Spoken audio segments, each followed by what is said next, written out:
ধর্মশালা এখন খুব অদ্ভুত সুন্দর একটা জায়গায় আছি। এটা একদম পাহাড়ের উপরে একটা রিমোট জায়গায়, একটা ইয়ের মতন, কি বলে, মানে একটা রিমোট জায়গা। এখানে একজন একটা ইয়ে আছে আর কি, যে ভেড়ার একটা খামারের মতন আছে।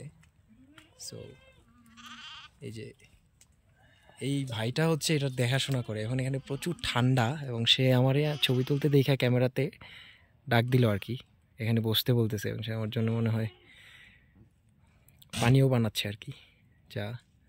So, এ হচ্ছে ভাইয়ের ডেরা।